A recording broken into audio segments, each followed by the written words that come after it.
It was intimidating and fun. Lost our start. She goes, I don't give a fuck. I never did this for a star. Kind of force everyone to kind of lock in. Michelin pop-up. Yeah. See what's going on. Yeah, exactly. Catch the vibe. Yeah. I'll defend my Texans. Yeah. Marigold. Yeah. What's the grape? I have no idea. Fuck. So we started tasting all these great wines, and I'm like, where's this vineyard? They're like, oh, it's somebody's backyard. I gotta do this. I gotta see that. This person wants, all these things. I'm like, oh my God. There's not a single Syrah. I'm like, what the fuck is this? How did I get myself into this situation? 9 o'clock, 10 o'clock. You send those random emails. I'm reading them. I'm reading them. Drinking my body weight in alcohol. Yeah. It was a very humbling. Doesn't work like that. He taught him how to clean their machines. He taught them how to not oxidize their wine. Chase that Michelin Bug. Yeah. And I wanted to be kind of more recognized as not just an individual, but as a team. Mm-hmm. And in a place like that, it's impossible.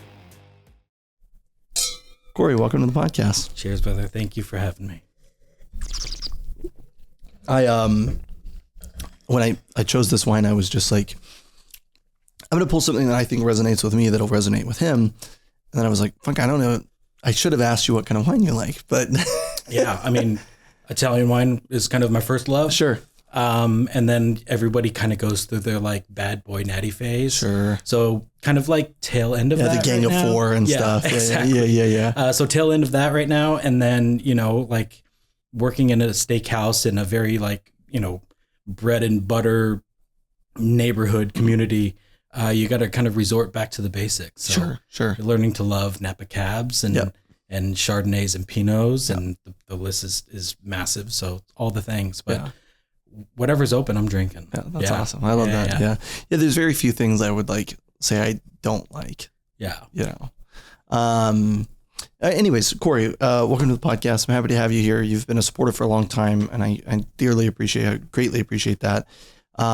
It's been so cool. Like you'll DM me and say like, I like this, I like that, and it's great to get feedback. One of the things Bianca and I talk about all the time is, we won't get likes, we won't get shares or comments or something from some people.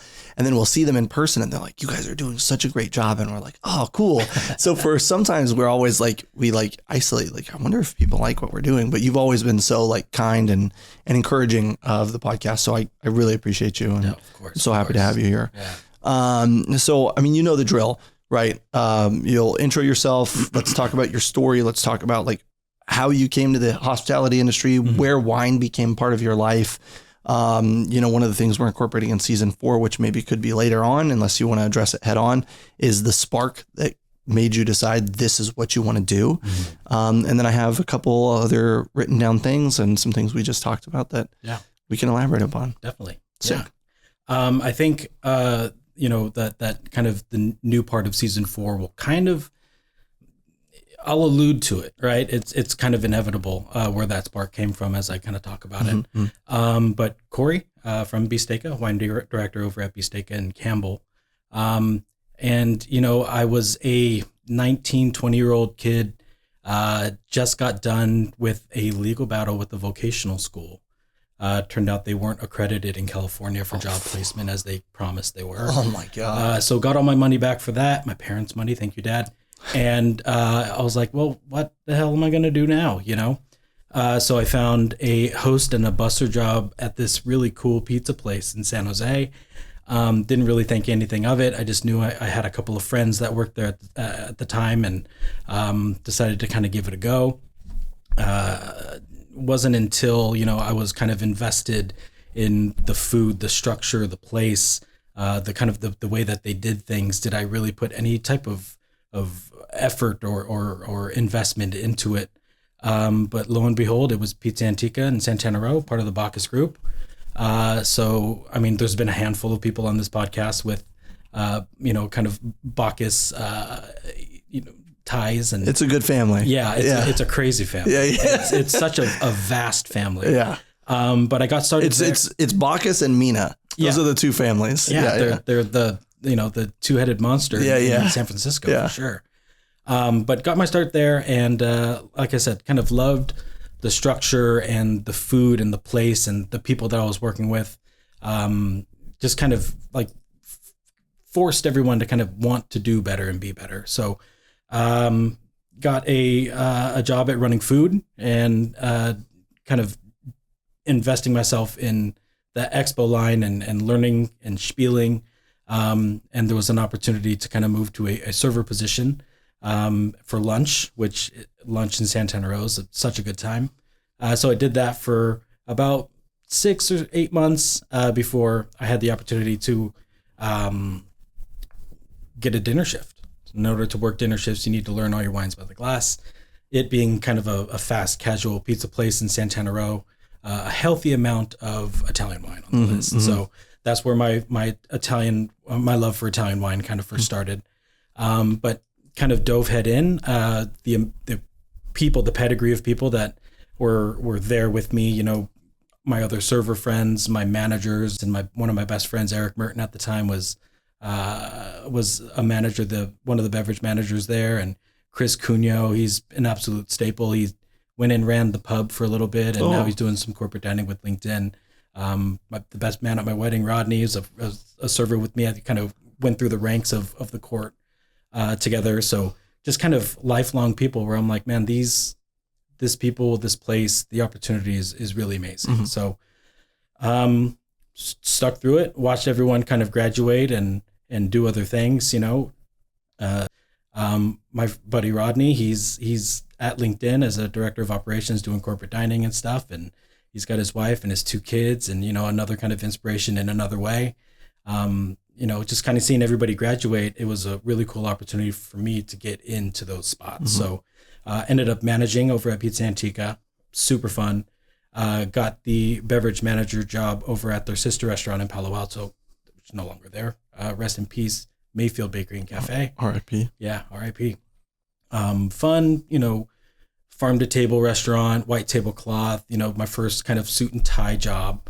But running the program there, and you know, Andrew Green, like coming up to the city with Andrew Green every week, and you know, talking about the list and allocations and wine and what to purchase and stuff. Like, I mean, again, absolute inspiration. The dude is an icon in this industry.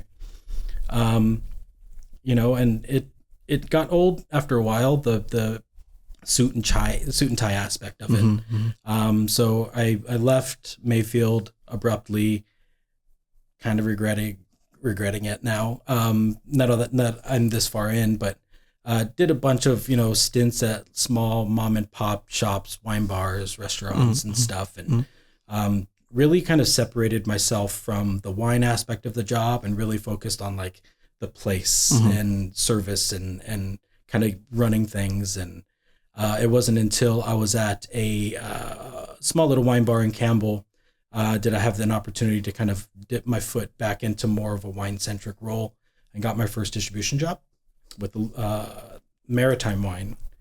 So they were based here in San Francisco, and right in North Beach, right? North I think Beach, I remember. Yeah. So did that for a couple of years, and a very humbling job. You know, it sounds like, oh, you know, I'm just going to use all of my my connections with people in this industry for this long, and I'm just going to fucking make it happen. Yeah, it was a very humbling. Doesn't work like that. A very humbling 2 years. Yeah. So brought me back down to planet Earth, which was great. After that 2 years, I was going through a really interesting time in my life where I was going through a big breakup, and I had just moved, so I was like in a new place, a new house, and I got another restaurant job over at the Table in Willow Glen, and that's where I met kind of my mentor now, Brian Nicholas, and he's actually the director of operations over at Be.Steak.A in that group now, but ran the restaurant there for about 2 years and was given the wine program in a very cocktail beer heavy setting. So the wine was an afterthought, and you know, I didn't really put too much effort into it. I just kind of maintained and made sure, you know, there was wine there, and did my job. And my mother had gotten sick. She had gotten terminal cancer during that period. So she had passed away in 2018, and I was like, life is too much. So decided to step away from the restaurant industry. I got an opportunity to help open a wine bar with an old distributor friend in Burlingame, and about, 2 or 3 months into that, realized that like it was way too much for what I could handle. Yeah. So I dipped out of that and I worked at a brewery in downtown San Jose, something very thoughtless, but with a really good friend. So it was comforting in many ways. So I kind of like went full on in the beer scene for a good maybe year and a half. And I got a server job over at this little pizza bar, wine bar in downtown San Jose in Little Italy called Enoteca L'Astoria. Oh yeah. Yeah. So got a little server job there. My old GM from Pizza Antica was running that place. So I decided to kind of give them a couple days and give the brewery a couple days. And then COVID happened. Yeah. And it was a very interesting time for everybody. Yeah. It was weird. I was knee deep in grieving. So the time off, like I was thriving. Yeah. It was really cool to be at home with family. And so that's better than the opposite. 100%. Some people would go the other way. Yeah, exactly. Yeah. And working a couple of days as soon as things would open again, and things would shut down, so I would go back home and just be kind of a home rat and with my family, and we would cook and drink like crazy, obviously. Yeah. My sister would stream herself playing video games. I would mess around with her and stuff, and so she's on Twitch and we're all just kind of cracking jokes and drinking and stuff. And then I found an infatuation with gardening. Yeah. So I had a bunch of time on my hands, and I transformed my father's front yard into kind of a little food forest, and learned, via YouTube videos about soil health and gardening and stuff, and just went absolutely kind of head first into it. Started my own YouTube channel on it. Wow. Yeah, the Hibiscus Project. I better see some followers after this. Hibiscus Project. I'll follow you. I haven't done. That's one at least right now. Yeah, I haven't done a video in like 4 or 5 years. That's okay. Yeah. But it was kind of a turning point for me. It really did kind of bring me so much joy being out in nature and being able to kind of create and grow and learn so much. And I did that for about 2 years, where my dad's front yard was full of 15-foot corn stalks and So cool. yeah, and so many tomatoes. Like I probably grew about 20% of our food stock at So the house. awesome. Yeah. And then COVID started to loosen up a little bit. Yep. And I was like, you know what, I don't want to get into the restaurant industry right now. Like I feel like, especially kind of post COVID, it needs a break. Yeah. And I need a break from it. I want to let it kind of recover. So I got a job at Humble Sea in Santa Cruz. So really cool kind of, cold tea brewery, making what they call foggy IPAs, their term for hazy. But it was, just as things were opening up for COVID. So my commute over to 17 was a piece of cake. Yeah. It was easy. It was 35 minutes, and the brewery started to pick up a little bit as things started to open up. It was probably the most fun job I've ever had. The people, the place, the product, it was really easy to get behind, and given my experience, my background, it was also very easy to kind of move up there and show a little bit more interest and try to take the lead. So, I was the one of the taproom leads there, and naming beers and manning parties and all that stuff. I was helping with wet hopping beers and on the canning line a little bit. So just kind of dipping my hands wherever I could. It was a ton of fun. I just have so much love for that entire group. They just opened a taproom at the wharf, I think. Yeah, they're the ones that open at the wharf. Yeah. I need to go there still. I'm going to write it down. This is actually a personal note. Go to the wharf. Go to the Wharf Brewery. Yeah, Humble Sea, right there at the wharf.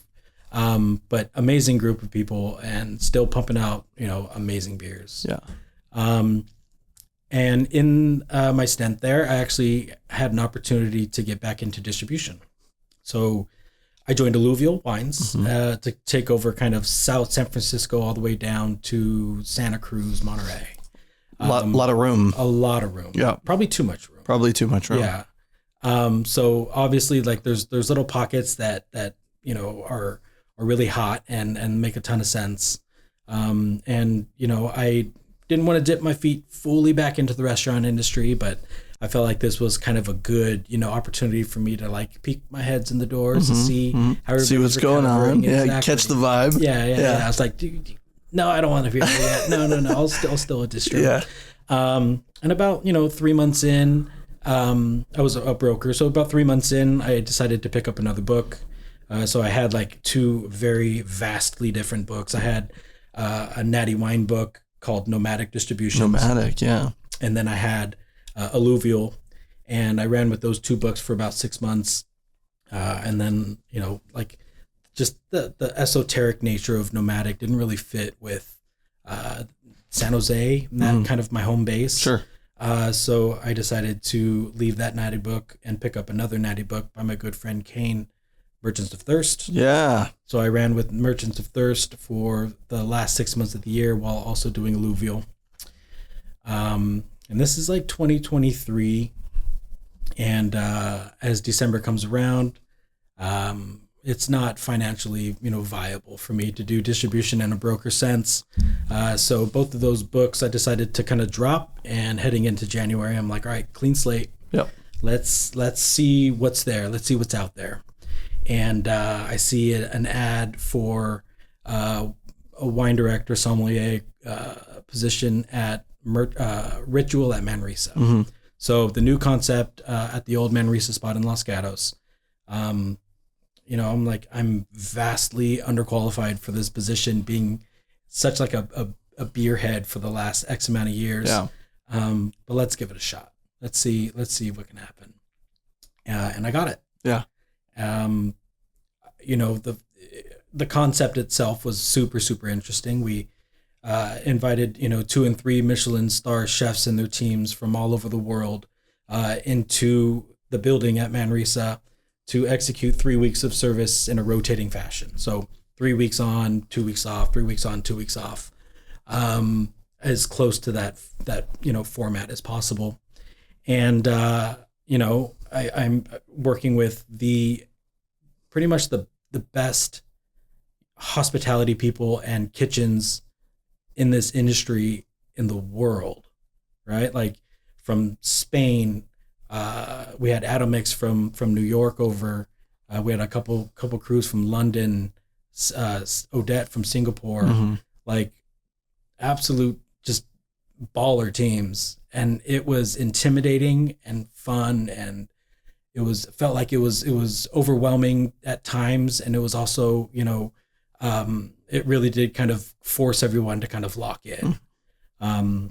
We had Manresa alum there with us as well, so people who have done, you know, this level of service before in that building. So it did bring a lot of comfort. And I rocked it for a full fiscal year, and it was insane, you know, absolutely insane. Yeah. It was a lot of, you know, crunch time, and we were pouring absolute unicorns in a tasting menu. It was insane.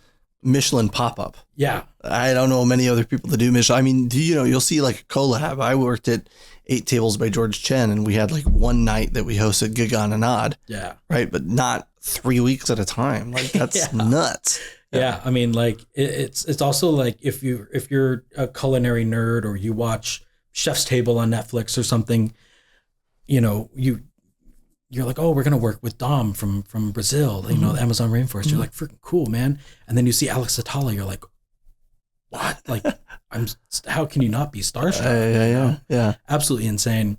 Even with Atomix, like, you know, Jonelle, their Somm, their beverage director for the group, showed up just for one day and for the first day of service. And I'm like, what? Wow. That is insane. That's cool. Yeah. That's awesome. It was absolutely insane. So, you know, it was very eye-opening. I feel like that level of service in the South Bay is very far and few between. There's not much there, you know, where it's like tasting menu only. It's, you know, all in with plus. It's $1,000 a person with wine pairings. Like it's insane. Yeah. to say that I got bit by the Michelin bug is an understatement. Sure. Like, how can you not? How could you not? Yeah. Yeah.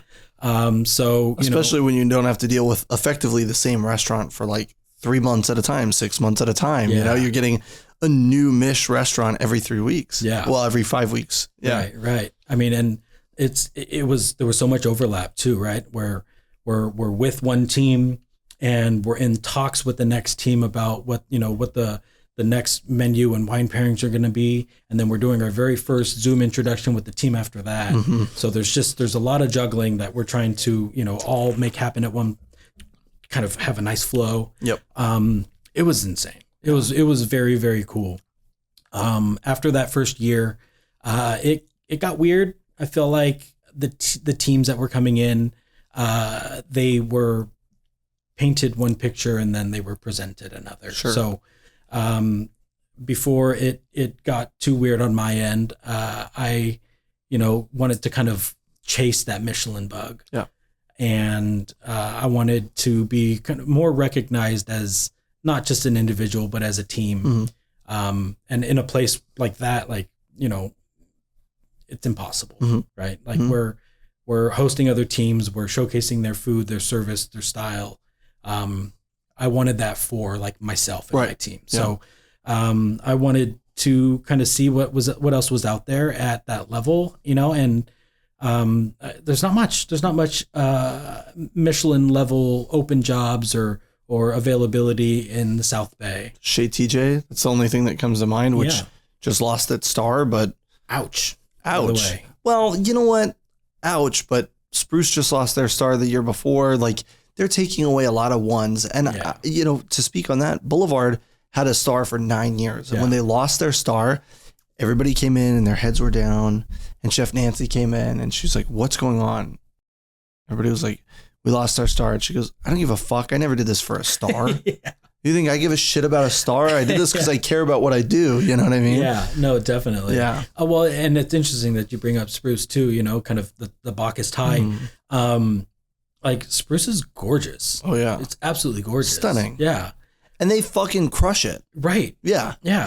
And their wine list is massive. Insane. Yeah. Like, it's like the Michelin guide is super interesting because when I saw all the stars that went out in Texas, I'm like, are you bending the qualifications? I'll defend my Texans. Marigold Club and BCN Taste and Tradition definitely deserve those. Right. I don't know about the other four, but I mean, there's like super casual barbecue spots, and I don't know if it's just like if it's hype. Sure. You know what I mean? Like there's a line to get into the door, so it's like, oh, it must be good. Got to put a star on that. Yeah. But on the other side of that, like there's little huts in Thailand that have stars. You know what I mean? Japan. I mean, one year Bianca went to Japan for her birthday and I bought her a 3 Michelin star dinner in Hokkaido. It was like $90 and she got like the wine. She got like 4 different wines or 5 different wines paired and it all in, and obviously no tip and no tax. It was like $120 for a 3 Michelin star dinner in Hokkaido, Japan. Yeah. So maybe it just kind of depends on, the community where you're at. I get it. I totally get it. Yeah. But it also kind of ties into kind of the core of what I want to kind of talk about too is like, South Bay dining itself is it's not, it's forgotten about. It's also, it's crowded. There's a lot going on. Mm-hmm. There's a very expensive restaurants similar to like Be.Steak.A. It's not, cheap. Yep. Where people come in all the time and they're like, oh, you should have a star. You should have a star. I'm just like, who should have a star now? Like Spruce is losing theirs and Chez TJ's losing theirs. Like Danko lost theirs. Fucking tell me Danko and Spruce just don't deserve a star and all these other places. I mean, whatever. Right. Like, I mean, and it's crazy that, the Village Pub has had theirs for like 18 years. Yeah, exactly. Exactly. It's like, yeah. Very interesting. But, I wanted to kind of get with a team that had the opportunity to kind of chase that, to check a lot of boxes for me. And me as a wine director, I wanted the opportunity to kind of run a program that had the opportunity to be recognized on its own as well. Mm-hmm. So got in touch with Brian, my director of operations there, and was a managing partner over at the table. So it was hey, I would love to interview for this spot. And he's like, oh yeah, the GM will be in on this day. Let's make it happen. Mm-hmm. And I walked through the doors, and who opens the door? The GM, Kevin Goosen, I actually went to high school with. So a familiar face, and Chef Stout and I have ran into each other a couple of times. So it was almost just like four dudes having a conversation. It felt, there was no nerves. It just felt very easy to be there and to talk and a little bit about the very simple, basic interview questions, but a lot of it was just like, tell me about ritual. Like, that's a crazy concept. Tell me about this chef, fast forward, that happened in December of last year. I got on board, and fast forward now, we just got a third consecutive Best of Award of Excellence, which I can't say I had my hand in much. I literally just made sure that the wine list was updated, Don't pretend that doesn't take a lot, There's so many places you go online and it's like last updated 2022 and you're like, fuck, I don't know. Nothing's there anymore. Yeah, I'm on it like every day. I make some edit to it, I'm like, oh, there's no space there. That's not capitalized. Yeah. 86, take that out. Like, I'm on it constantly. Yeah. There's a comma at all of these, but no commas here. Yeah. But yeah, it's been an absolute whirlwind of a ride. The place it's busy, and we're still just kind of cranking. We're now starting to feel kind of the lull, and the heart of summer, which is interesting. And about to host our second winemaker dinner. Wine dinner. I don't want to say winemaker. You did Reis? Yeah, we did Reis, which was our first one. Right. And that was a personal choice. I wanted, I harped on this when I walked in too. Like, I love hyper locality. I, represent where you're from, you know what I mean? And that's one thing that this podcast did for me was like, oh man, this guy's in San Francisco talking to like all these people that I follow on Instagram. NorCal folk. 100%. So, Reis, literally right in between that, me and Santa Cruz on that mountain range. And, the wines are great, and I feel like they have a good pedigree. So wanted to showcase them, and the wine dinner was amazing. Mm-hmm. I had Connor from Skurnik with us, and he was just, if you listen to that guy talk, it's super captivating. So he nerds out, and it's really cool to kind of just sit back and listen and go, we're doing Paul Hobbs next. It's a iconic brand with just kind of a breadth of styles, and the quality's there, the name recognition is there. And a lot of Coombsville fruit, which I think is really fascinating because it's not a cold climate, but a cooler climate for Napa Valley. So the concentration of fruit is so different. Yeah, definitely. And we're the first wine we're pouring when people come in is the Seneca Lake Riesling. So the Hillick and Hobbs. Yeah. Oh shit, I love that stuff. Yeah. So good. It's so good. Yeah. I was like, the Armenian wines are really good too. And they have projects in Argentina as well. Yep. So the Lujan de Cuyo Malbec is. I'm like, I don't know that I've had better Malbec. I mean, their Cahors project that he does is also really good, but he's the godfather of Malbec for Argentina. Right. Like, he taught him how to clean their machines. He taught him how to not oxidize their wine. Yeah. And he taught him how to make great wine after working at Opus. Yeah. Like, I mean, what else could you ask for, Yeah. We wanted to kind of just focus on like their domestic projects. Yeah. But exactly that. It's like the Malbec is fun. It would so much stuff. Also like absolutely bang with our menu, Yeah. But tons of Coombsville fruit. We're using some old stuff, some library stuff. And we usually do kind of like a bubbles up front, just kind of reception, welcome people in. I'm like, let's do the Riesling. More Riesling. Yeah. We all need more Riesling. Drink more Riesling. Yeah. I'll get it tattooed on my forehead. Yes. More Riesling. That's sick. I mean, I'm really excited for the Hobbs one. I'm sure Gino's happy. Shout out to Gino. Shout out Gino. That's cool. And I mean, doing wine dinners, I think is, and especially winemaker dinners is challenging. It takes a lot of preparation, And so when people see something like that, I think, when they see it online and they want to consider doing an event, like realize that like there's a shitload of planning that goes into that. This restaurant has decided to stop their operation for one night and feature a 1 day event, or even in some cases a 2 day, 3 day event, whatever, not 3 weeks by 2 weeks, but but the whole concept of like, really taking the time to set aside that moment and make it special, those are, you can't get a lot of those. Right. Yeah. I mean, lucky for Be.Steak.A, the restaurant is massive. Yeah. So, we have a kind of a curtained off private dining room in the back where we'll do all of those while still kind of reduce service. Oh, great. Yeah. And I mean, on that night, we also have a group in our PDR1. Wow. So our kitchen is like, they're cranking. Yeah.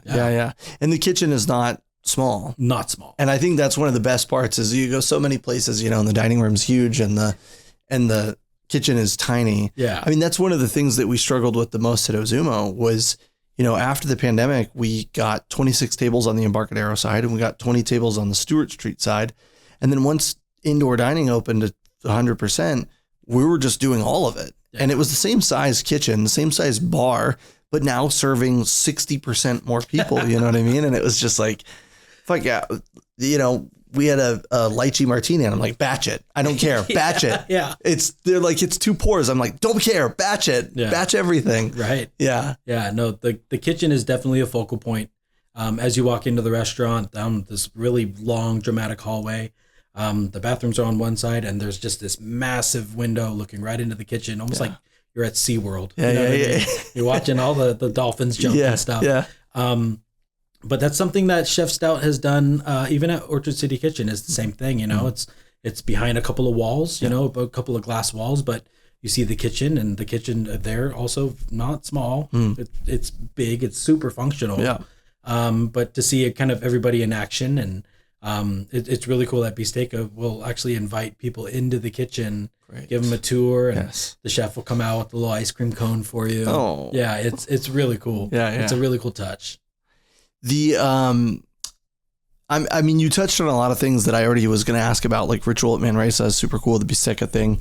One of the things that you mentioned when you and I first got together and when I first saw the Be.Steak.A space, and maybe I'm wrong, maybe I'm misremembering this, but is it the chef or whoever owns it is buying old like chains and then recouping them into something, right? Because this was an old Sizzler or something. It was an Outback Steakhouse. Outback Steakhouse. Thank you. I don't know if it's something like a vision that he has. Sure. But Orchard City Kitchen was a Hobie's.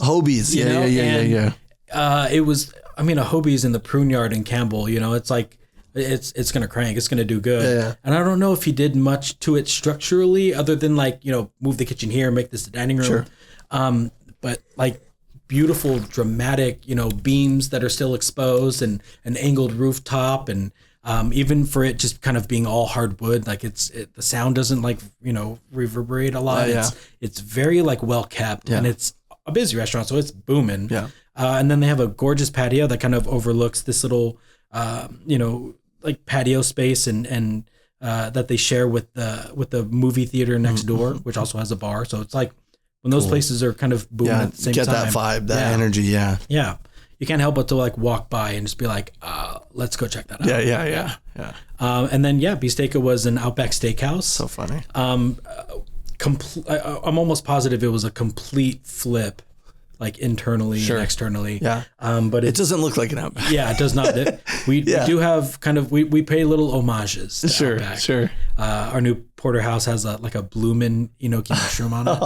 Yeah. That's so funny. Really cool. So, little fun little homages to Outback, but it was an Outback. And I think the irony of putting a steakhouse in an old kind of steakhouse is pretty interesting as well. No, I think it's great. Right. And, there's a nod that we could talk about later in the podcast that I want to give to that as well. Kind of like an echo, if you will.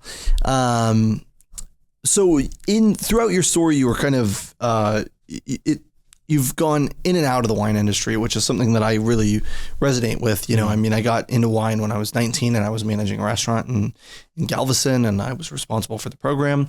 And then I started at a fine dine and I got into wine and then I started managing a nightclub, which I was like, like I'm going to do wine flights, and I was doing like caricature, like Lang Twins second label, and I was doing flights, and it was like not bougie at all, but it was like my version of like doing something, you know. And then Landry's, and that fell out of love there, and then Southern Glazers, and one of the things that really resonated with me, and thank you for sharing about your mom, was my dad passed in 2017, and it was the same thing. When he passed, I threw my career away, and I moved back to Southern California, and I started gardening. My dad was a big gardener. Yeah. And I started I just took over his garden. He had all these pepper plants and tomatoes. Yeah. And like, there was stuff I didn't even know he planted, and it would just sprout the next year. Like asparagus grows like crazy. Super cool. In the sand, like it would just shoot up, and I'm like, the fuck is that? The worst part is that if you ignore it for a day, it shows up, it's really pretty. If you ignore it for a day, it just like explodes out, you know?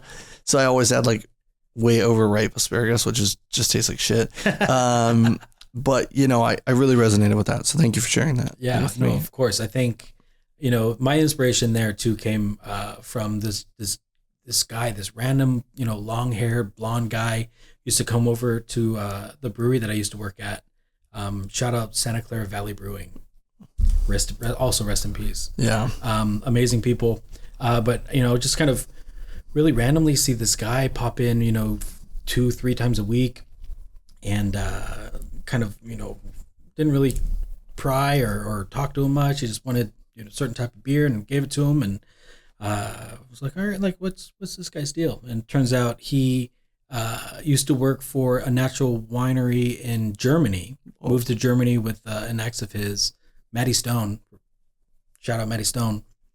And he left the winery, started, you know, tried to sell the winery here in the States, and decided to leave that. And he had a degree in like soil composition and soil health, which is weird to me. An odd degree. Yeah, I'm like, wow, that's good. That's good. Crazy. Yeah.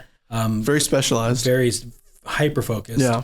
But got in Germany and came back, and he was working at this shared urban farm space in San Jose.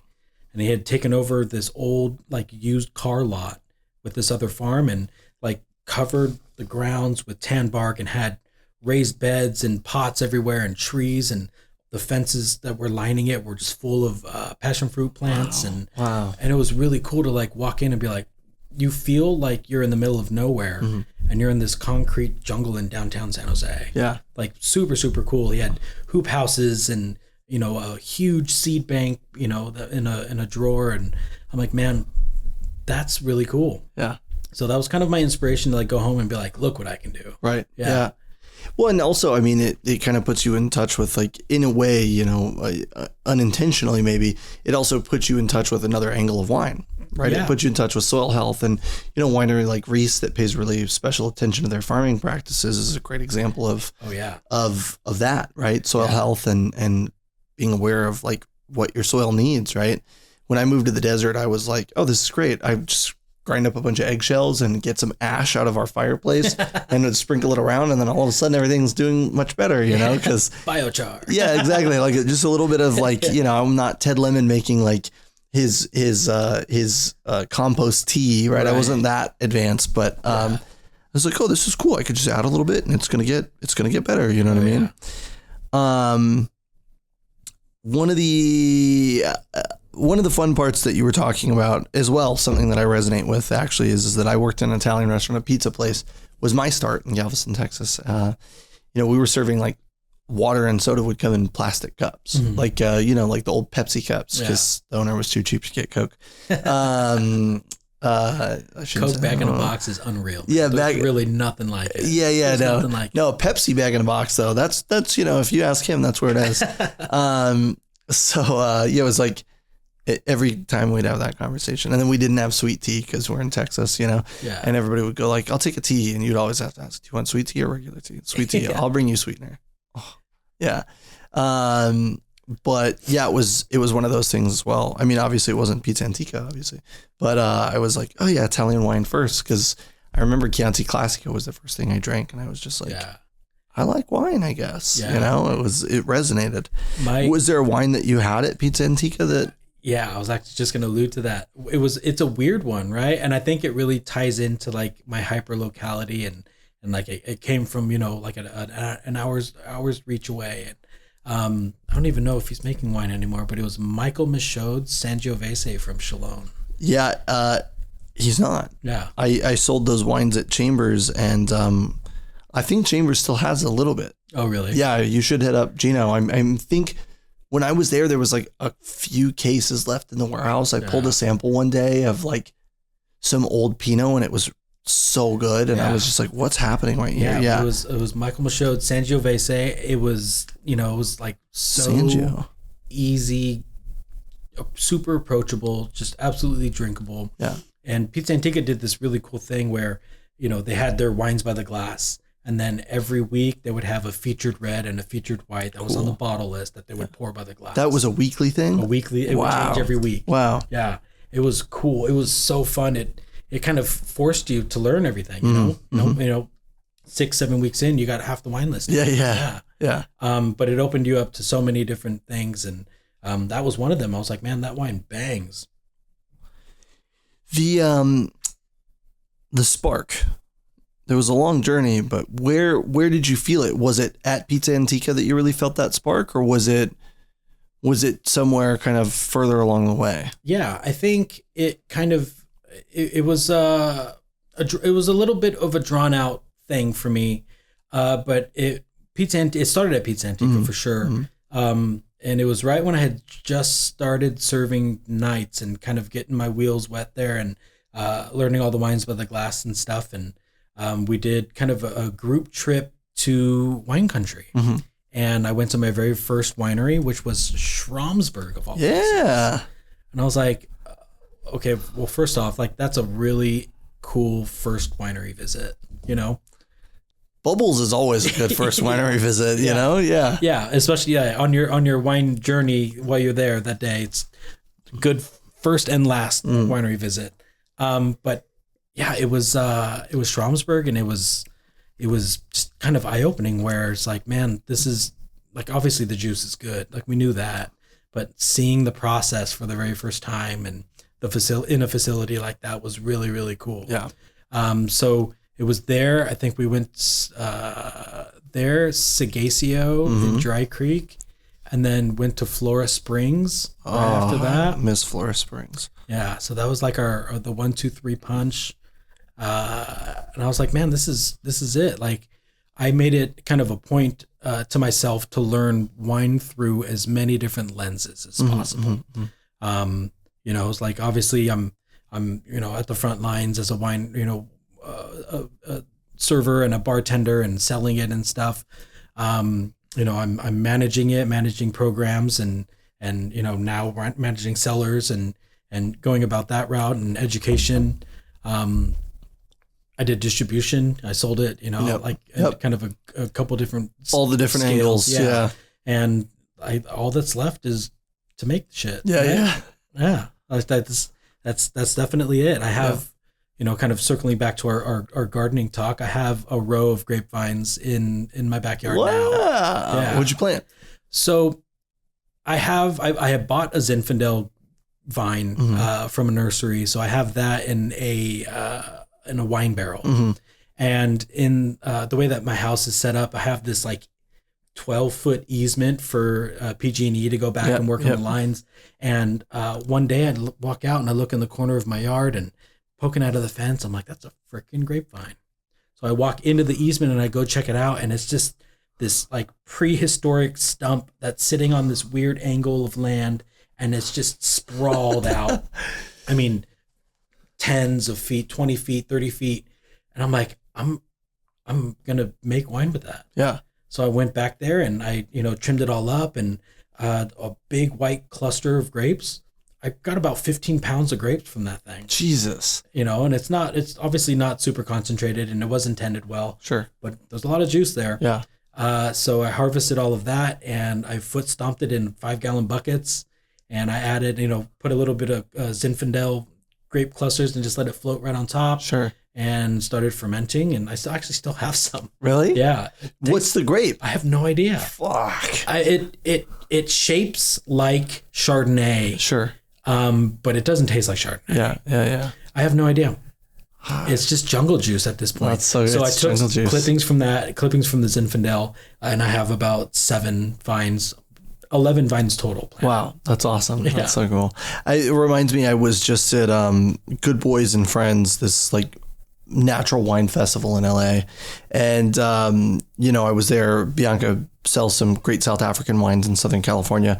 And we were pouring, and these guys next to us, we're just all getting our asses kicked. And I would just look over and be like, oh, what you got? And they'd like pour me something. What the fuck is this? They're like Palomino. Like from where? They're like Redlands. I'm like, what the fuck? And so we started tasting all these great wines, and I'm like, where's this vineyard? They're like, oh, it's somebody's backyard. And it was very much just like what you're talking about. It was just like, they don't know what most of the grapes are. They're just like, yeah, this is probably this. So we just label it as a white, and you would just say like, it's, this person has a half an acre in their backyard and it's planted a grape. So we just pick it. And they've got like Indian preserve wine and stuff like that. I'm like, so next time I go down, I want to try to catch up with those guys and go like poke around and see what they've got going on over there. Cause I'm super fascinating. There's so much great material that was just like left behind, and we don't know what it is. It's a journey to uncover it. So it's crazy to think about it that way too. Like I said, it's in like an easement in the back of, everybody's backyard, and only a handful of backyards have gates to lead to that easement. So that thing has probably been there for forever. Ever. Yeah. Just kind of forgotten about, and the city comes and the immigrants planted it. Yeah, exactly. So who knows what it is? Yeah. And they probably clipped it down and they thought, well, there's nothing going to come out of it. And then it shoots out. When I was in Spain, they've got the Vitis vinifera and they've got the Vitis lambruscus. The stalks are the American rootstock is shooting out, shoots all the time. So it could have been very much, who knows? Maybe it's Vitis lambruscus at this point. I mean, maybe it was before. I have this app called Picture This, and I took a picture and it identified it as Vitis vinifera, which is interesting. And then it said could be Chardonnay or Aligote. Because of the leaf shape, right? Exactly. So cool. Yeah. So fascinating. And you're probably not dealing with much phylloxera in a backyard. You don't have to deal with it as much. Some powdery mildew, though. Sure. Yeah. That's a good point. Some powdery mildew.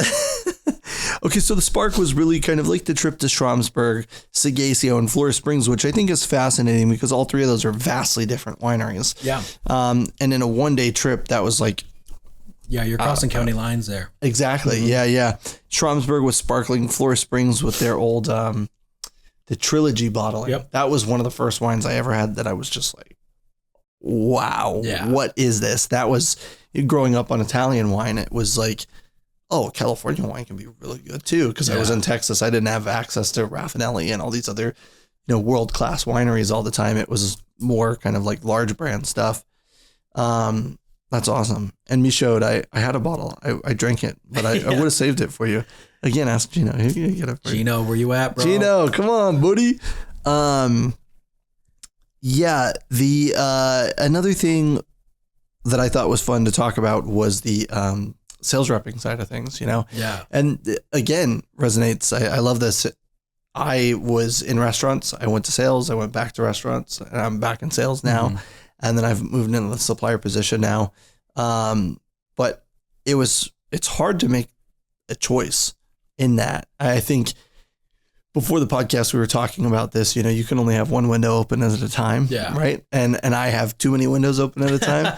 So, I really enjoyed my time at Ozumo, and, building the wine program for them was really great. But like, I couldn't be in the same four walls every day. It drove me fucking crazy, you know?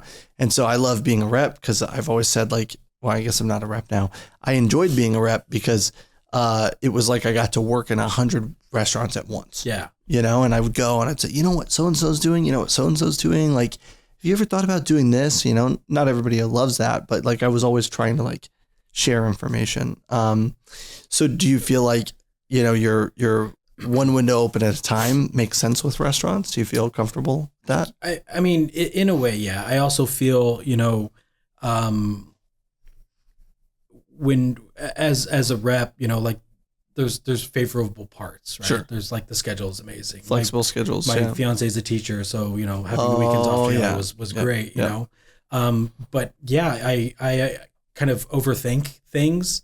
So as a rep, I overwhelm myself before I even leave the house. Yeah. You know what I mean? I'm Yeah. just like, I gotta do this. I gotta see that. This person wants to, all these things. I'm like, oh my God, like, I'm gonna pass by this place. I have to go see hi, but I don't have the time. And Yeah. like, I need to go into, I have to obey eventually. Like, my car is fucked up. Like, there's so many things happening. Yeah. I'm just like, God, it's so frustrating. I'm not leaving the house. I'm just gonna play with the dog It today. happens. It happens. Yep. And with the restaurant, it's everything's like you said, it's there, right? Yeah. I can within the four walls, I can compartmentalize what I have to do. My priorities. When you leave, it's closed. Yeah. And before you get there, it's closed. Yeah. And I live 7 minutes away, so it's a absolute blessing and a curse. I'm there when I don't need to be or when I'm off. Doing those things, which is not good for me, but it's also a lot easier for me to be like, I have an hour on Wednesday. Yeah. You know what I mean? That's it. Yeah. I'll be there in 6 minutes. Yeah. But yeah, I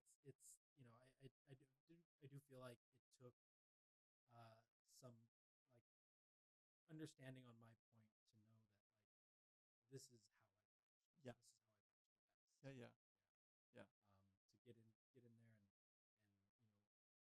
shut the door behind me, and I'm in this place, and I'm like, time to go to work. It's one of the things I missed the most from the buying side was just the access to the vast portfolios of wine, right? Like I love Chambers, obviously, and I had access to incredible producers at Chambers and Chambers. And now working for the sorting table, I obviously, like I said this the other day, I was drinking one of our New Zealand Sauvignon Blancs, and I had an open bottle in my fridge, and I poured myself a glass, and I was like, when's the last time I poured myself a glass of New Zealand Sauvignon Blanc, right? I fucking hate New Zealand Sauvignon Blanc. I don't hate it, but I feel often sensitive to pyrazine, and so Chinon and New Zealand Sauvignon Blanc are usually out for me in Carmenere. But I remember sitting there and pouring myself a glass, and I was like, I don't know that there's one wine in the sorting table's portfolio that I don't like, but inversely, I said this yesterday. I was talking to a friend, and I go, the biggest regret I have about my job right now is that there's no Syrah in my book. I've got a lot of Riesling, so I'm happy about that, but there's not a single Syrah. I'm like, what the fuck is this? How did I get myself into this situation? No, it's a good company. I'm just shocked that there's no Syrah, but yeah, I think that's one of the things I've never talked about before. It's just kind of like some people I think are maybe meant more for being in the restaurant. Some people maybe meant more for being on the street. Like, I know what I've always gravitated towards, you know what I mean? But yeah. Yeah. I touched on it a little bit. I think being able to kind of create your own schedule as a rep is very ideal.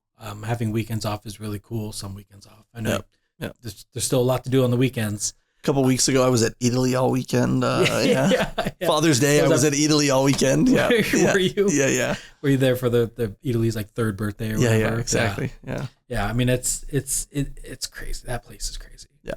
But yeah, it's favorable in some ways. But I think that one thing that I learned at Ritual was to kind of gravitate to how I work best, and that was within the confines of a building, with direct supervision, because I have the attention span of a golden retriever puppy.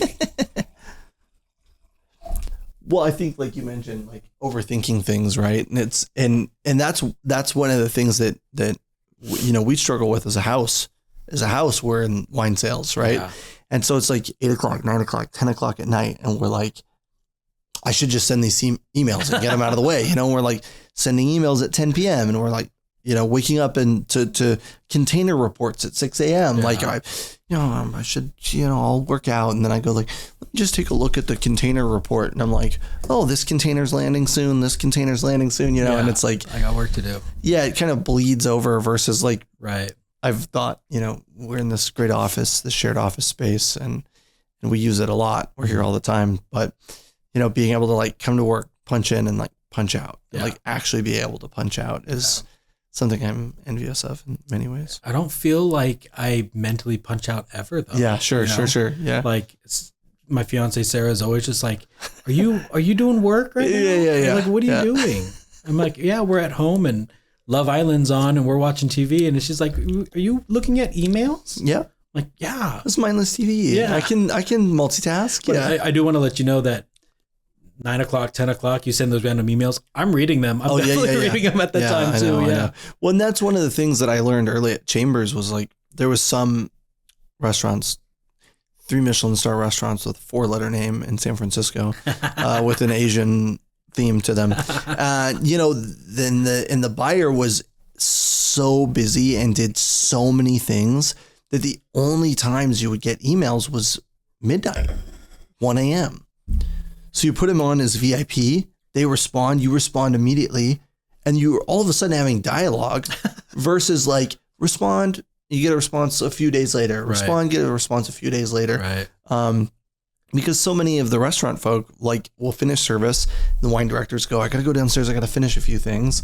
They're sitting there, they're doing their thing, and then pop, there comes the email, you know what I mean? It's not like saying I'm trying to entrap anybody. Yeah. But it's one of those things where like I actually just figured out what restaurant you're talking about. Oh yeah. Yeah, I was like, okay. Registered. Yeah. Still there, still great. Yeah. And the buyer's awesome. But just I don't know how they do it. But yeah, it was one of the things that I learned early on where I was just like, sometimes sending emails later at night is better, but also for me, I'm like, I can't go to sleep. It's in the back of my fucking head. I'll lay in bed for 30 minutes and I go, I'll just send one email. Yeah. Got to get it out. Yeah. So it's a good way for me to kind of like let the shed the thought, get it off my plate. You know what I mean? So, I just want to, again, we're up reading those. Like, even if we don't respond, we've read them. Wrapping up dinner service, eating your manager meal, and you're like, I'll read this. Exactly. One of the things that was cool to hear as well was kind of your connection with Gina and kind of how she was an inspiration for you in a lot of ways, rising up through the ranks of the Bacchus group and into sales and then into taking over her company and then, her own wine label. There's some other news coming that I don't know if you've heard yet or not, but great news. And I think that that's so cool because, I think that oftentimes, working in the wine industry can be kind of siloed. You're like, I'm in my restaurant, I'm doing my thing. And, like you said, there's not a ton of stuff going on down in like the South Bay or the Southern Peninsula. There's not, you don't really get to see like a ton of progression all the time, And so like seeing like all the different paths that people can take, I think is so important because there's so much opportunity that we all have, Yeah, definitely. Shout out Gina, by the way. Shout out to Gina. Yeah, exactly. No, she's an absolute blast. Her personality is very infectious. And, we used to come to San Francisco when she lived in Campbell, and a big group of us would always come into San Francisco and just party, go to Giants games or run around the Mission and drink. And the Bacchus group is so good at that, though. Yeah. Like I was telling my wife today, I was like, Lauren is in Champagne, Jordan Hobro is in Bordeaux, and Jamie's in like Austria or something right now, Right. Yeah. Yeah. And I mean, crazy. Yeah. Absolutely crazy. Yeah. But yeah, it was Gina's amazing. It was really cool to kind of see her check boxes. She's like, I'm going to run Bouchon now. Yeah. And I would go and visit her, and we had lunch at Bouchon. I'm just like, this is so fucking cool. Yeah. And she's like, I'm just getting started. I'm going to go start my own label. Yeah. I'm like, it's insane. Yeah. There's a lot of room to grow. There's always a lot of room to grow. For sure. And that's one thing that I felt too is like, to get out of the South Bay, which is, it's not like a wine centric place at all. Like I didn't grow up having wine on my kitchen table, my dining table when I grew up. Like my parents didn't really drink like that. My mom she's from Portugal. Mm-hmm. She was from the Azores, the tiny little islands off the coast, So I was talking about the Azores yesterday. Yeah.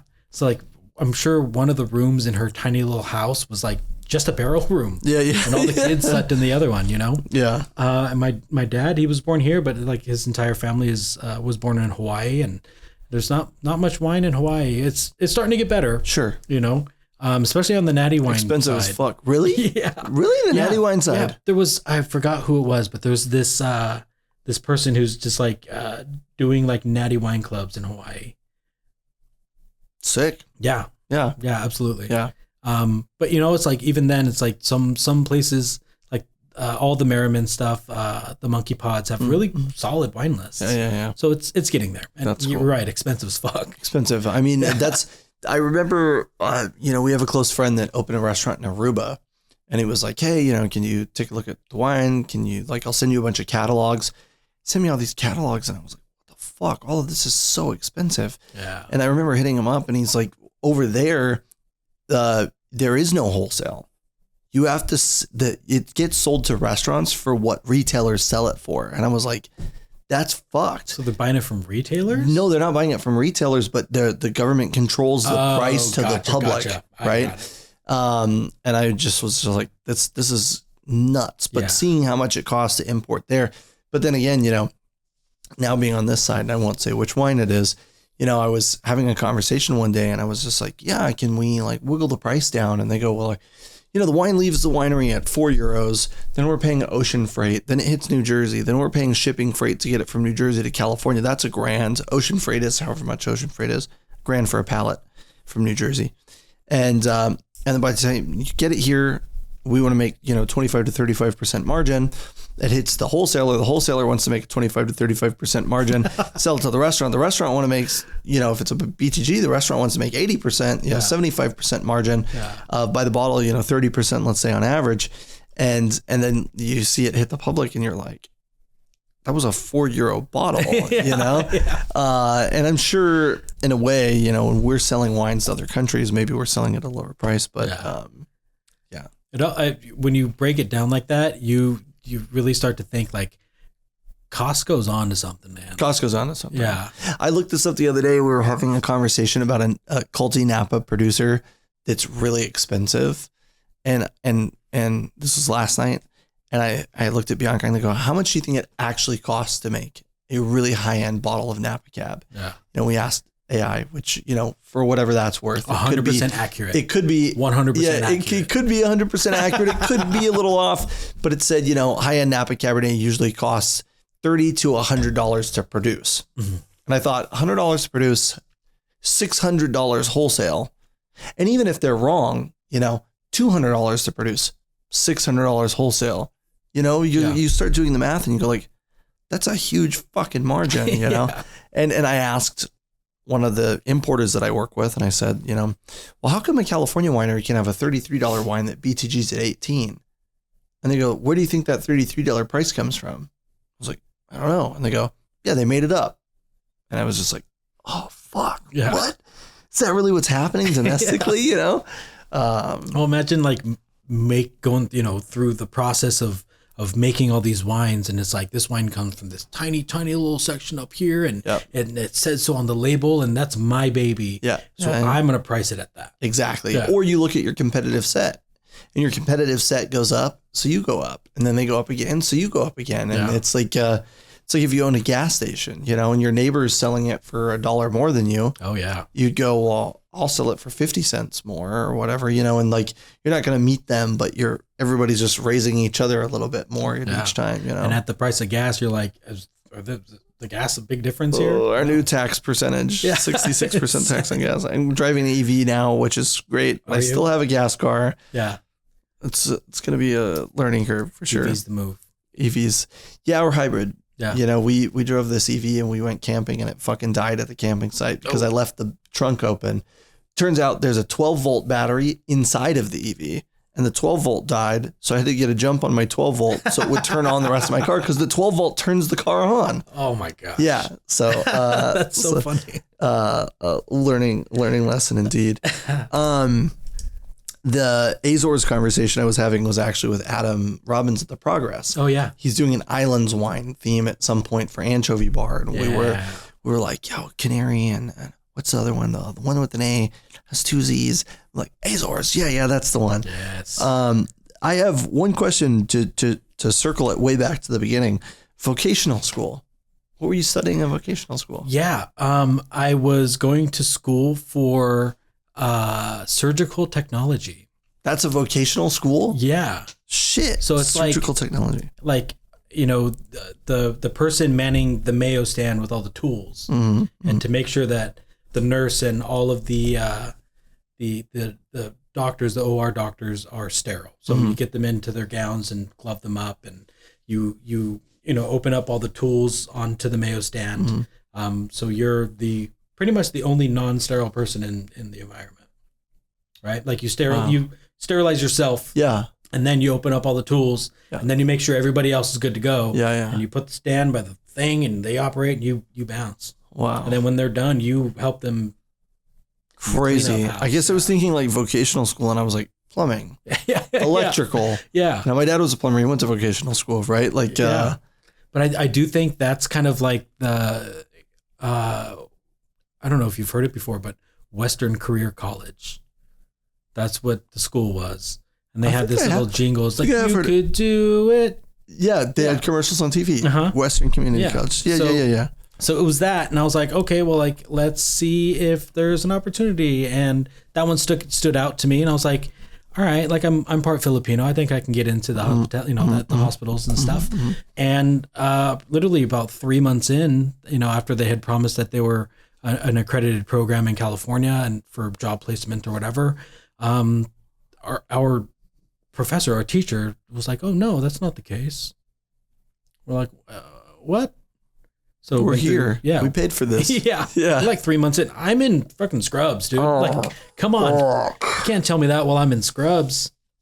So the legal battle was so short because they fucked up. You know what I mean? So everyone got their money back. And I think they closed almost immediately after that. I was like, I'm not going to school again. I fucking hated school. Yeah.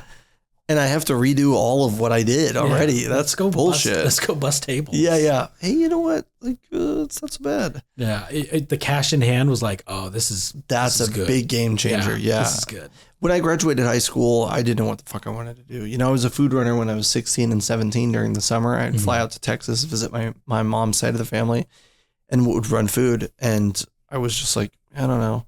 And I graduated, I was 18. My dad goes, what do you want to do? And I said, I have no idea. He goes, well, you know what? My back hurts every day and I'm a plumber. So please just don't be a plumber. And okay. And he goes, get a job inside in the air conditioning. And I was like, okay, I'll work in restaurants, And then meanwhile, I'm like sweating and chafed and working 18-hour shifts and, drinking my body weight in alcohol. Yes. And I'm like, is this what he meant? I don't think this is really what he meant, He used to tell me, shovel or think. And I just learned to talk, I guess, which is neither. Most of the time I don't think or shovel. But your back doesn't hurt. That's true. Yeah. Well, I mean, old age maybe, but sometimes. Yeah. When I fall asleep on the couch because I drank too much wine, it hurts a little. Sorry, Dad. It could have been a lot worse. Cool. What do you think about this wine? Yes. So I'm hammering it, and you've been talking a lot. That's always the caveat with the guests. It brings a very kind of familiar touch to me. I have this weird thing when I smell domestic Cabernets. It smells like I just painted white paint on the wall. Mm-hmm. So I'm kind of getting that a little bit here. Every time I say that, people look at me like, what are you talking about? I like that. Yeah. I guess I huff paint. So what? No, you just paint a lot of walls. Yeah. And then sniff them. And then sniff the walls and the paint roller. Yeah. But it's definitely giving like domestic Cabernet, but in a very like responsibly farmed way. Mm-hmm. It's not dense. The tannins are very, very approachable. It might not even be Cabernet, but it now that I'm kind of here, it's like giving kind of Merlot vibes. It's soft and supple while still kind of giving Cabernet family, aromas and flavor profiles. Crushable. Yeah. Delicious. Yeah, absolutely crushable. I touched on it earlier, being in a steakhouse in the South Bay. I had to kind of revert back to like, all right, like you got to give the people what they want, So the Napa Cabs and the Pinots and the Shards are things that I'm tasting and learning to kind of reappreciate. Yeah. And it's really cool to see the kind of resurgence of responsible farming in these houses that have been doing it forever. I just tasted a lot of Gurgitch Hills wines, and I'm like, oh yeah, regenerative. I know. Like they're doing it proper. I think it was just on everybody's list. So when I got to SF, I was like, all right, whatever. It's like Silver Oak, and then I tasted it one day and I was like, fuck, this is really good. Well, you can also get it at Safeway. So it's like, does it numb the presence of it for me a little bit? Yeah. But is the integrity in farming there? It's still there. It's one of the only ones in Safeway, probably. Yeah, 100%. Yeah. I wanted to bring this wine, as somebody that again has done a lot for us, as a listener and with your incredible feedback for us. I'll pour you a little bit more before I do the reveal. And then afterwards, I have one other wine that I'll show you that I was like, if this isn't in condition, I've got a backup wine. One of the first wines that I really got fully into, my wine mentor is Randall Pettit.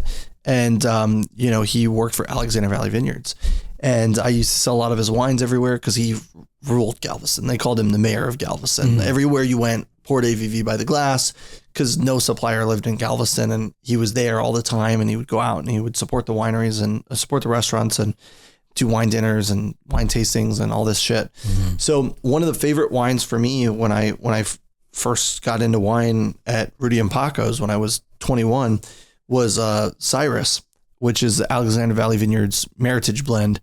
And the 2012, when you're a distributor, you could pull a couple extra samples here and there. I still probably have 8 or 9 of these bottles, and it was one of my favorite wines that I sold at Glazer's. And you nailed it. It's Cabernet Sauvignon dominant wine with Merlot, Cab Franc, Petit Verdot, and Malbec. Yeah. I've had every vintage of this wine since the 1998 vintage. Wow. And it's still to this day, to me, one of my favorite domestic Bordeaux blends. And this is one of the wines that I've had in my cellar the longest out of all of my wines. If you can't tell from the really awful sediment buildup on the inside of the neck. No, that's perfect. Yeah. I appreciate that. Yeah. That's absolutely delicious. Yeah. It's really cool. But it wasn't until you showed me what the vintage was that I'm like, oh yeah, that's where the tannin levels kind of starting to mellow out. Softened. Yeah, for sure. Colors kind of that breaking menthol is coming out. Yeah, for sure. That's super cool. I think there's something with domestic wine where it's it has this rep of just being abrasive and intense, boisterous, and high alcohol. Yeah. But almost every single, domestic Cabernet where you've tasted with 10 years of age, I'm like, that's pretty fucking good wine. Yeah, exactly. Really fucking good. Yeah. It's just getting a 99 from Parker before it's released because it needs a decade. Yeah. But obviously he's on to something. Exactly. Right? Yeah. But yeah, there's a cool breadth of vintage wines 10 years and older on Be.Steak.A's list where I'm like, it needs that. Oh, for sure. You know what I mean? Yeah. Yeah, that's fucking good. It's good wine. Yeah, and my little echo comment that I was saying earlier when it came to Michaud, was that, or maybe it was before Michaud, it was something else, I can't remember, but I was buying at Ozumo, I was buying their they make a Cabernet Sauvignon and they make a green label cab, which is organic. I think it's organic Cabernet Sauvignon, and it's 50 cent different a bottle, and it has a green AV on the front of it. But I was buying that and pouring that by the glass at Ozumo for a long time because Randall and my connection with Randall, but I was buying that through RNDC, and you know where we are with RNDC. Yeah. When we don't talk about an RIP, that's the big one, It's crazy to think I moved to California when they bought Young's, and now they're gone effectively. Yeah. And I have no idea what they're going to do. I have this conspiracy theory. Yeah. I don't know how you are with conspiracy Tell me. theories. No, I love this shit. I talk about Chianti Classico producers as conspiracy theory. Don't start with me. So here's just a little running joke that I have at the restaurant. I was like, how crazy would it be if all of a sudden, we're last day shutting down, boom, they're gone. And then Young's Market comes back. right? Pretty sick. Like, yeah, but they lost all their producers. They lost Tito's. They lost everything. They lost everything. Co-Brand. They lost Wilson Daniels. Yeah. They lost everything. Right? Yeah. But they still have Ridge. Yeah, that's the one unicorn that's left. And that's so funny. Everybody I talk to is like, did you hear, does anybody have any news on Ridge? And we're like, no idea. I don't know what happened to AVV, obviously, but I did stuff the same thing when Golden State Wines went out, and I was like, okay, Vegas Sicilia made its way to Chambers. Yeah. Where the fuck is Clos Mogador? I don't know. Like, I'm running low. I need a 6-pack. Yeah. But I have no idea where to get it. If anybody knows where to find Clos Mogador in the South Bay, please DM him. DM me. Yeah. I'll DM Corey. Yeah. Yeah. It's crazy the change up that's happening and how kind of like quickly shuffled things have been. We were the sorting table was lucky enough to pick up Adi Badenhorst wines from South Africa from Broadbent. Broadbent just left Glazers in January. Yeah. They just went to Serendipity. Yeah. And now we're taking Badenhorst. So it's kind of like, we don't still, the future of Badenhorst is still a little undecided as California representation goes. But it's one of those things where we're just kind of like, there's so much change happening right now. Yeah. So much change. It's weird and it's cool. It's kind of scary. Yeah. Like to see like there's a 3-headed like dragon when it comes to distribution right now. Yeah. And what are your 3 heads? Tell me. So obviously Southern, right? Yep. But I also feel like they've kind of like reformatted themselves to kind of be huge players in the game. Sure. Yeah. Like with the Domain Estates group, picking up like circling back on it, wineries that have very thoughtful, responsible farming. For sure. Yep. Yep. But not picking up anything from RDC, which I thought was weird. Was fascinating. Yeah. It's almost like the Warriors this offseason. They did nothing. Regal picked up Co-Brand. Yep. So it's like all of a sudden they have Sasakaya and that whole group. I'm like, and La Crema, Kendall Jackson family. Right. Yeah. Right. It's like, and all the insane. Fev and Louis Michel, and they've got all those. All of that, yeah. So it's like they like kind of a weird sleeper got way bigger. Yeah. So it's going to be hard for them to kind of be sleepers now. Right. And Chambers is nuts. Chambers is Breakthrough is the other. Breakthrough. They took everything. I feel like Breakthrough turned into the new Southern. Yeah. Like the old Southern. Yeah. Right? They took Wilson Daniels. They're taking Santa Margarita. They're taking Riboli. They're taking, Vintus. I don't know if I'm allowed to say that. I'll check before this episode airs and see if I should take that back. One thing Breakthrough did like kind of very properly throughout this entire thing was craft beer. They built up the craft beer and they're kind of the only ones to do that. Yeah. Santa Cruz Brewery, and they had Hitachino and they had like a bunch of great Japanese beers that I used to buy at Ozumo. Yeah.